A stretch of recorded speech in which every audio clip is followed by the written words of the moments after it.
Capítulo 8. Más estructura. La orientación a objetos. 8.1. Simula 67.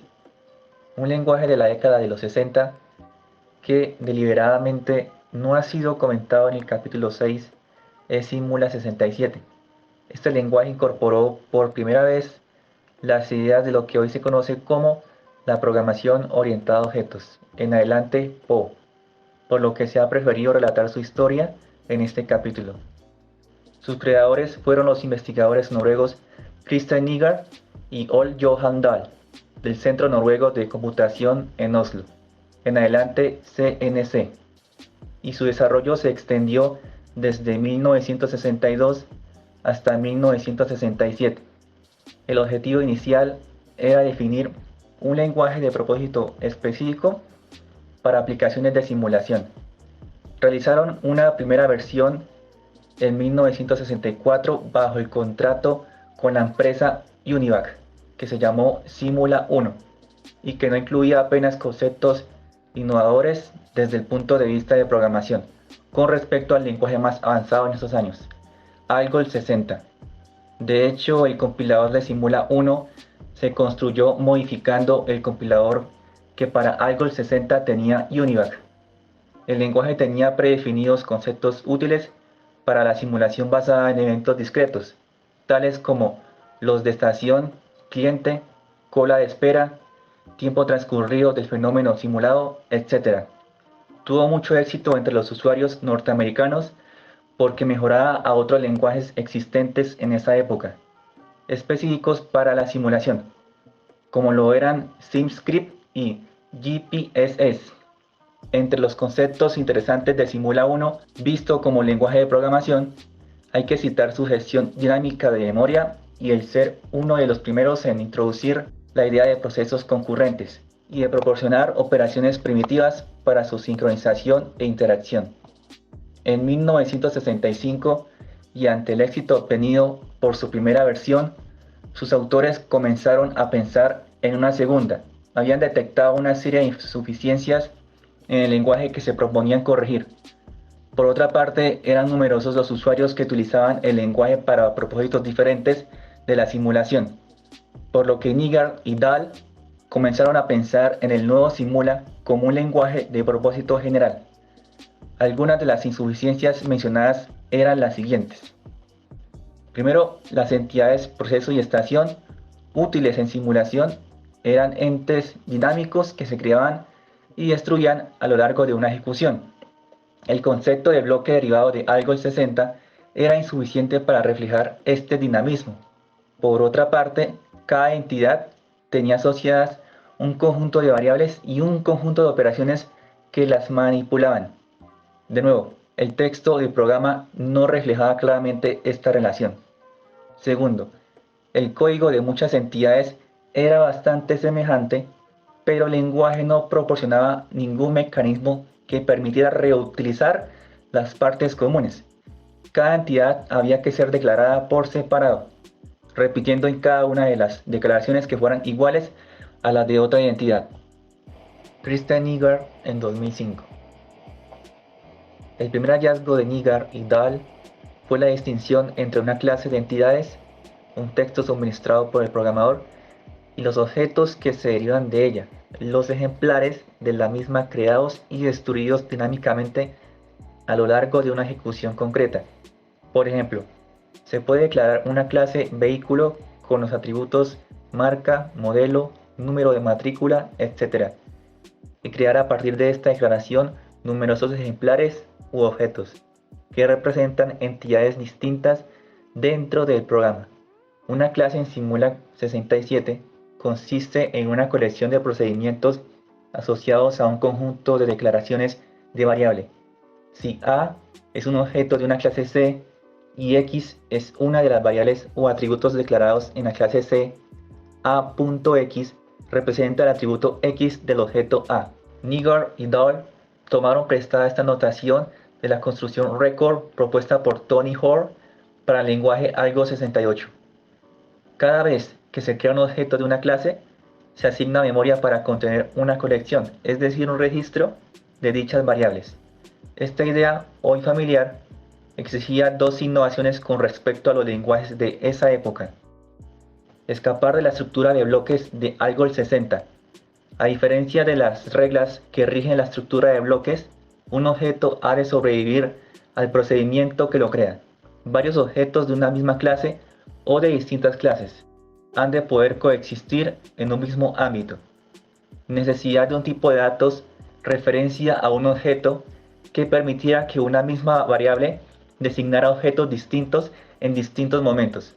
Este tipo, llamado ref en el lenguaje, no era otra cosa que un puntero. Esta noción de clase fue enriquecida en lenguajes posteriores con la idea de ocultamiento que, como se ha explicado en el capítulo 7, surgió más adelante dando lugar al concepto de objeto encapsulado que hoy conocemos. La clase Simula 67 puede verse como precursora a la vez de las clases de la O actual y de los tipos abstractos de datos de los lenguajes de los 70. De hecho, dejando de lado cuestiones de notación y terminología, las ideas de encapsulamiento y de abstracción de datos en estos lenguajes más modernos son exactamente las mismas, pero en esa fecha tan temprana las ideas de abstracción aún no se habían desarrollado. La clase de Simula 67 es de momento un mecanismo para agrupar juntos operaciones y datos y para poder crear dinámicamente distintos ejemplares a los que les son aplicables las mismas operaciones. En Simula 67 no hay ningún obstáculo para que un objeto haga referencia a las variables, hoy diríamos privadas, de otro objeto. El segundo hallazgo de Simula 67 es el concepto de subclase. El objetivo era ahorrar declaraciones cuando el comportamiento de una entidad era muy parecido al de la otra. Por ejemplo, si en una cola de espera han de estar juntos automóviles de distintas clases, primero se define una clase vehículo, tal como hemos indicado más arriba, que declara los atributos comunes a todos los tipos de vehículo. Después, se define una subclase distinta para cada tipo, en la que se declaran los atributos específicos de dicho tipo. Así, podríamos declarar subclases para camiones, bicicletas, etc. La idea esencial es pues simple. Si una clase B ha de repetir declaraciones de variables y de procedimientos que ya están en otra clase A, se indica que la clase B es una subclase de la clase A y se definen en B tan solo las variables y los procedimientos que son específicos de B. En términos de implementación, al crear un objeto de la subclase B, se genera una estructura con dos niveles. En primer lugar, se reserva memoria para un registro que contiene las variables específicas de B.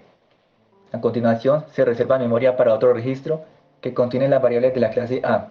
Finalmente, se establece un puntero del primer registro al segundo.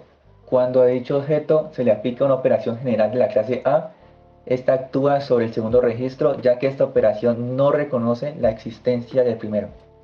Cuando se le aplica una operación específica de la clase B, esta operación actúa sobre ambos registros. En trabajos posteriores, los autores denominan a este proceso concatenación de clases, pero el término original empleado en Simula 67 es el de prefijo. Si A es prefijo de B, entonces B es subclase de A.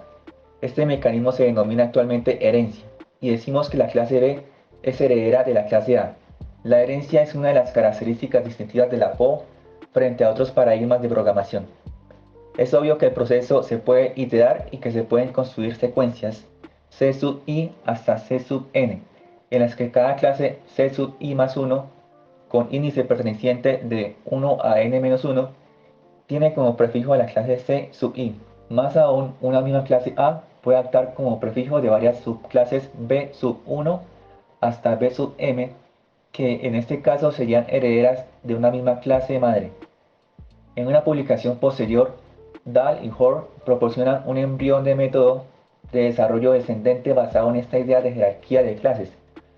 Hoare y Wirth tuvieron alguna influencia en las últimas fases de diseño de Simula 67 a través de sus relaciones personales con Nygaard y Dahl, y de una estancia de 3 días en Oslo que tuvo lugar a principios de 1968. Una influencia concreta reconocida por los autores fue la inclusión en Simula de una instrucción while semejante a la que más adelante Wirth incluiría en Pascal. El CNC, inicialmente reticente por razones presupuestarias a lanzarse el desarrollo de compiladores para Simula 67, finalmente dio soporte a dicha tarea a través de convenios como Control Data, IBM y Univac, que aceptaron encargar la dirección técnica de dichos desarrollos al CNC. Simula 67 se difundió aceptablemente durante la década siguiente. En 1978, su asociación de usuarios contaba con más de 500 miembros y la revista Simula, creada por el CNC, tenía alrededor de 1000 suscriptores. Por el diseño de Simula 1 y de Simula 67, a Nigar y Doll les fue otorgado el premio Turing en 2001. 8.2 Smalltalk. El siguiente hito de la historia de la PO, y en realidad el que le dio categoría y paradigma con características propias, fue el lenguaje Smalltalk. Su creador fue Alan Kay, del Centro de Investigación en Palo Alto de Xerox Corporation. También en este caso la gestación fue larga y trabajosa, desde una primera versión en 1971 hasta la versión pública en 1982. Alan Kay, nacido en 1940, actualmente tiene 83 años. Alan Kay es quizás uno de los personajes visionarios que de vez en cuando aparecen en la historia de la ciencia, normalmente en un momento demasiado temprano para que sus ideas puedan llevarse a cabo del modo como ellos las conciben. Ya hemos tenido ocasión de encontrar alguno de ellos en este libro. Fue el caso de Charles Babbage, citado en el capítulo 2, cuyos diseños se materializaron en un siglo más tarde de ser concebidos. De padre fisiólogo y madre música, Kay desarrolló su interés por los computadores bastante tarde y de modo fortuito. Estudió matemáticas y biología en la Universidad de Utah, Estados Unidos. Pensó inicialmente dedicarse a la medicina y más tarde a la música, en la que era un competente guitarrista de jazz, además de compositor. Finalmente acabó en la Fuerza Aérea, donde aprendió a programar un IBM 1401. En 1967 ingresó como doctorando en el Departamento de Computadores de su universidad, donde trabó contacto con dos desarrollos recientes que influirían notablemente en el diseño de Smalltalk: el sistema Sketchpad. Ivan Sutherland, 1963, el primer sistema gráfico interactivo de la historia en el que el usuario podía crear y manipular ilimitados ejemplares de objetos gráficos elementales tales como polígonos, círculos, etc. El lenguaje Simula 67, cuyo compilador hubo que estudiar para poder hacerlo funcionar en una IBM 1108. Según su propia confesión, fue el contacto con Simula el que le hizo concebir la idea de objeto, a la vez como un ente autocontenido, dotado de un conjunto de comportamientos específicos y de un estado privado, y como un ejemplar o concreción de una clase de objetos. Utiliza dos tipos de símiles para referirse a la noción de objeto: el de una célula que intercambia señales con su entorno y cuya membrana le protege de dicho entorno, y el de un computador recursivo, es decir, la descomposición de un computador físico en un conjunto de pequeños computadores especializados, cada uno de ellos dotado de la misma capacidad de cálculo que su computador progenitor. Al igual que todas las células comparten unos comportamientos básicos, pero también puede tener comportamientos específicos que diferencian a unas de otras. Una clase de objetos define los comportamientos comunes y puede especializarse en distintas subclases que describen cada una los comportamientos añadidos que son específicos de los objetos de dicha subclase. Por otra parte, Kate tenía un gran interés en los temas educativos y creía que los ordenadores podían hacer mucho por la educación. Conocía el lenguaje gráfico para niños, Logo, y los trabajos pedagógicos de su autor, Seymour Papert. También era un gran admirador del lenguaje Lisp y había trabado conocimiento con la investigación en inteligencia artificial a través de contactos personales con uno de sus grandes padres, Marvin Minsky. En base a estas influencias, consiguió la idea de un ordenador personal mínimo, al que llamó Dynabook, dotado de una pantalla gráfica y un teclado del tamaño de un libro, y que sería la principal herramienta para el aprendizaje en las escuelas. Estaría dotado de grandes capacidades gráficas e interactivas, y su uso sería completamente intuitivo, sin necesidad de voluminosos y áridos manuales. Su potencia de cálculo y su capacidad de memoria serían unas 20 veces las de los ordenadores de su época. Esa visión la tuvo hacia 1970, en una época en la que los ordenadores ocupaban una habitación, las pantallas gráficas eran enormes tubos de rayos catódicos y tan solo podían mostrar caracteres. Las memorias disponibles eran uno de los pocos miles de palabras y los llamados discos duros eran del tamaño de lavadoras. En aquella época, la Universidad de Utah obtenía con facilidad dinero para proyectos de ARPA, Advanced Research Project Agency, una agencia del Departamento de Defensa. Kay se involucró en uno de ellos entre 1967 y 1969. cuyo objetivo era desarrollar un computador personal para profesionales, al que llamaron Flex. Por desgracia, la máquina disponible disponía tan solo de 16 kilobytes de memoria. Kay intentó desarrollar en ella sus ideas sobre gráficos interactivos, pero no pudo. El proyecto le sirvió, no obstante, para leer su tesis doctoral, de título La máquina reactiva. Con la tesis bajo el brazo, marchó a California. Pasó 2 años en la Universidad de Stanford trabajando en proyectos de inteligencia artificial y entró después al servicio del laboratorio PARC, Palo Alto Research Center, de la empresa Xerox Corporation. Allí formó un equipo para continuar con su idea de computador mínimo para niños. Le llamó Minicorn y le dotó de un lenguaje basado en objetos y en capacidades gráficas interactivas, al que llamó Smalltalk. Concibió el sistema como un intérprete de un código abstracto que simulaba una máquina virtual. Dichos lenguaje y máquina abstracta, desarrollados en 1971, fueron la base sobre la que evolucionó Smalltalk a lo largo de una década. Las sucesivas versiones se ejecutaron sobre computadores cada vez más potentes, guiado por el objetivo de que la interfaz fuera lo más intuitiva posible, y dio representaciones gráficas para muchos de los objetos. Para él, todo eran objetos. Así, los ficheros, los documentos, los periféricos, etc.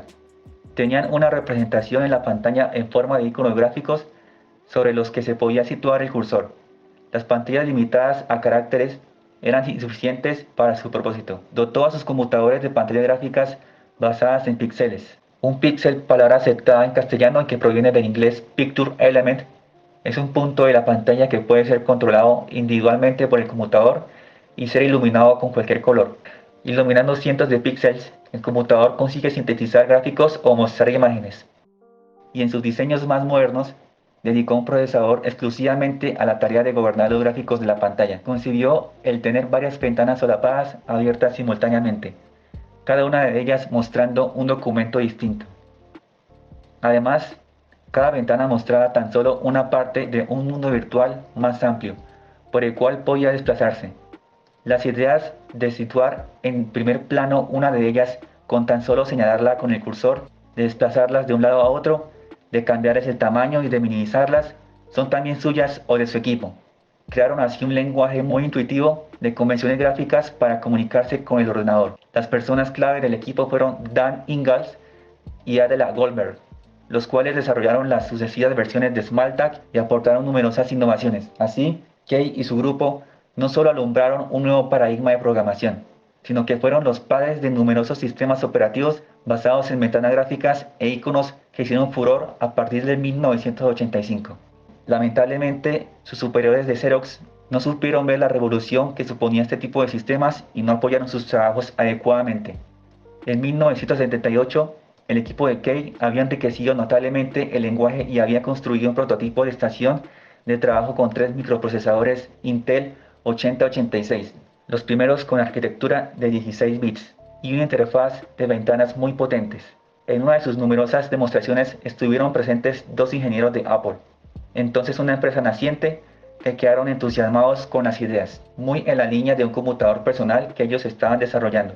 Quisieron comprar la tecnología a Xerox, que, en un comportamiento que los españoles calificaríamos como de perro de hortelano, se negó tanto a venderla como a convertirla en un producto comercial.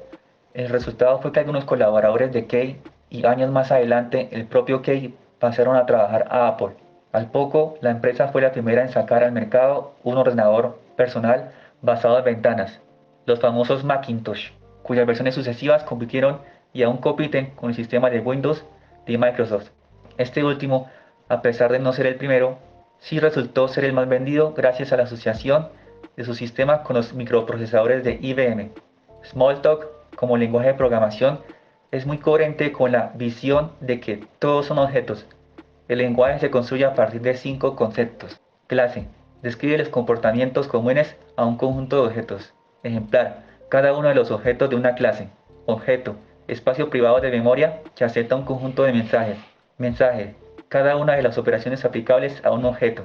Método: algoritmo que implementa un mensaje de una clase. Un ejemplo de clase es una pila. Los mensajes que acepta son crear, apilar, desapilar y cima. Los ejemplares de esta clase son los objetos pila. Cada uno de ellos acepta los mensajes anteriores. Los métodos de los algoritmos que implementan dichos mensajes. Si P es un objeto pila, P dos puntos apilar X 2.3 expresa que se desea aplicar a P la operación apilar con un 3 como argumento. Se observa pues que, ignorando un cierto cambio de notación y de terminología, una clase no es sino un tipo abstracto de datos y los mensajes no son otra cosa que sus operaciones asociadas. Así, en A, la operación anterior se expresaría como apilar, abre paréntesis, P, 3, cierra paréntesis. La aportación más innovadora de la PO es la posibilidad de crear subclases con el fin de reutilizar el código. Por ejemplo, tendría sentido crear la clase doble cola como subclase de pila. Las operaciones de pila se encargarían de los accesos a uno de los extremos de la doble cola, mientras que las operaciones específicas de doble cola insertarían y borrarían elementos en el extremo contrario al de la cima. Smalltalk es, como se ha dicho, mucho más que un lenguaje. Es un entorno completo de programación en el que hay predefinidas del orden de 70 clases. La tarea del programador se concibe como la de extender ese sistema con nuevas subclases o con nuevos métodos para las clases existentes. Una clase llamada Object actúa como superclase de toda la jerarquía de clases. Los números son considerados objetos de una superclase llamada Number, que suministra las operaciones más comunes: suma, resta, multiplicación y división.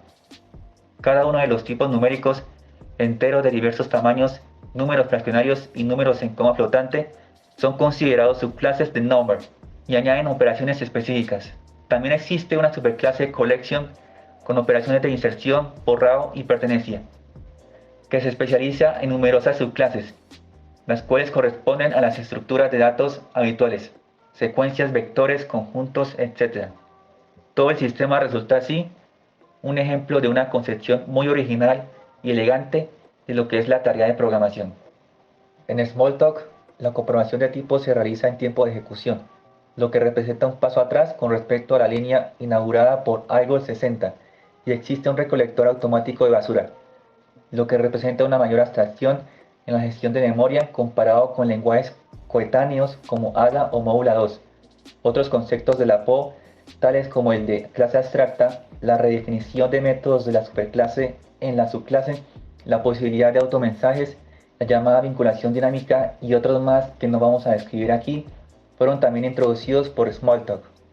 Una aportación final fue la decisión de compilar a una máquina abstracta de modo similar a Pascal y a su máquina P, mencionados en la sección 7.2, en lugar de generar código máquina. Eso permitió una gran portabilidad del sistema. La máquina abstracta de Smalltalk y su código máquina, conocido como bytecode, se llama así porque los códigos de operación son octetos o bytes. Han servido de base a otros lenguajes, muy particularmente a Java. Véase la sección 8.4.